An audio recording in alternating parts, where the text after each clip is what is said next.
You are wearing a crown made of paper. In the dim light of the banquet hall, surrounded by people who smile at you, it looks like gold. It feels light on your head. It makes you feel tall. It makes you feel like a king who has already conquered the world. You begin to believe that the paper is metal. You begin to believe that the applause is a fortress that will protect you. But the weather does not care about your feelings. The storm does not care about the noise in the room. Eventually, the doors will open, the wind will howl, the rain will hit you. And in seconds, that paper crown will dissolve into a soggy mess of pulp running down your face. You will be left standing in the cold, shivering, wondering where your power went. This is the state of the modern man. You are drowning in a sea of cheap validation. You mistake the noise of approval for the substance of achievement. You think that because people are watching, you are winning. But you are not winning. You are being softened. You are being seduced by the most dangerous drug in the existence of the warrior. That drug is praise. It tastes sweet, like honey, but if you eat too much of it, it rots your teeth. It rots your will. It makes you slow. It makes you heavy. Today we must cut away this addiction. We must look at the trap of attention and understand why the applause of the crowd is often the first step toward the grave of your potential. Consider the commander who has forgotten the mud. He was once a man of the earth. He rose through the ranks because he was disciplined. He woke before the sun. He sharpened his own blade. He ate the same cold rations as his men. He feared nothing because he had nothing to lose but his honor. He built his name on action, on the grim reality of the work. Then came the victory. With victory came the feasts. With the feasts came the songs. People started telling him he was a genius. They told him he was invincible. They told him he was different from other men. At first, he laughed it off. He knew the truth. But slowly, the repetition of praise began to wear down his defenses. He stopped waking up early. He had earned his rest, they said. He stopped checking the perimeter. His mere presence was enough to scare the enemy, they said. He began to listen to the room instead of the work. He fell in love with the image of himself reflected in their eyes. The day the enemy returned, they did not care about the songs. They did not care about his reputation. They found a man who had grown fat on compliments and slow on arrogance. They cut through him like he was made of smoke. The decline did not happen on the battlefield. It happened in the banquet hall. It happened the moment he believed the praise was his identity rather than just a fleeting echo of a past action. You must understand the mechanics of this trap. Praise is feedback, nothing more. It is a signal that something you did had an effect, that is all. But your ego wants it to be more. Your ego wants praise to be a definition of your soul. When you let compliments inflate your self-image, you detach from reality. You start protecting the image instead of doing the work. You become afraid to fail because failure would scratch the paint on this beautiful statue you have built. So, you stop taking risks. You stop pushing into the dark. You stick to what is easy. You stick to what brings the applause. You become a performing animal, doing tricks for a treat, terrified of the moment the audience stops clapping. Humility is not self-hatred. This is a common mistake. Weak men think humility means walking with your head down, apologizing for your existence. That is not humility. That is cowardice wearing a costume. True humility is simply accuracy. It is knowing exactly where you stand. It is knowing your coordinates on the map. If you are strong, knowing you are strong is not arrogance. It is data. If you are weak, knowing you are weak is not shame. It is the starting point for training. The warrior rejects praise not because he hates himself, but because praise distorts the data. It adds a fog of emotion to the clear facts of performance. To survive in a world that wants to sell you a false version of yourself, you need a protocol. You need a filter for the noise. The first rule is the receipt rule. Most praise is vague. People say, "Great job," or "You are amazing." This is garbage. It is emotional noise. Do not let it in. Respect only the praise that is tied to a specific action you consciously took. If someone says, "You controlled your temper when that man insulted you," that is a receipt. That is data. You can accept that. You can look at it, verify it against your own memory, and nod. Then you throw it away. You do not frame it. You do not hang it on the wall of your mind. You verify the transaction and move on. If the praise does not come with a receipt of specific action, it is just flattery. It is a silk rope trying to tie your hands. Cut it.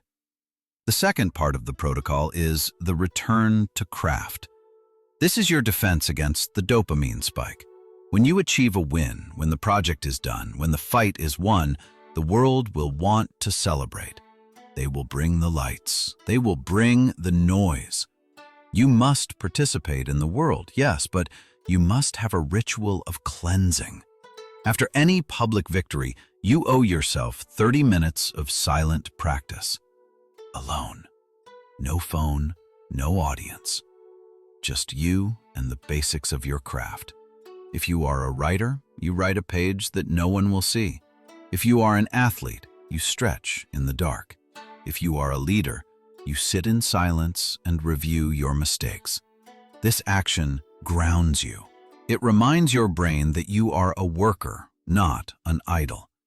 It scrubs the sticky sweetness of praise off your skin. It puts you back in the mud. It reminds you that the victory is over and the work remains.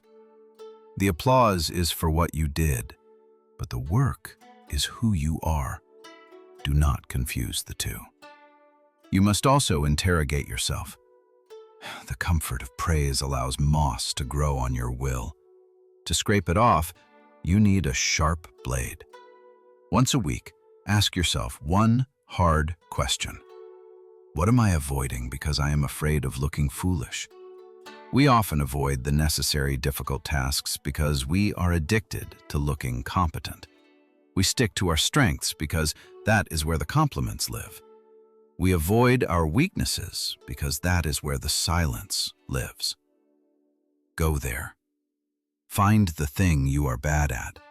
Find the place where you are clumsy, slow, and beginner-like. Spend time there. It will kill your ego.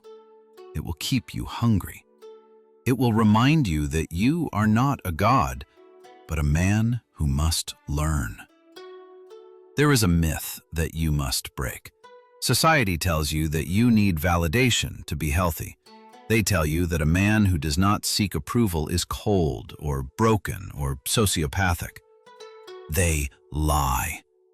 They want you to need them. If you need their praise, they own you. If you need their attention to feel worthy, you are their slave. They can lift you up today and drop you tomorrow, and you will be helpless in both directions. The man who does not need praise is not cold. He is free. He loves his people. He protects his family. He serves his mission. But he does not look to them to tell him he is good. He knows he is good because he checks his work against the standard, not against the audience. Think about the difference between a house built on rock and a house built on sand. The house on sand looks beautiful in the sunlight.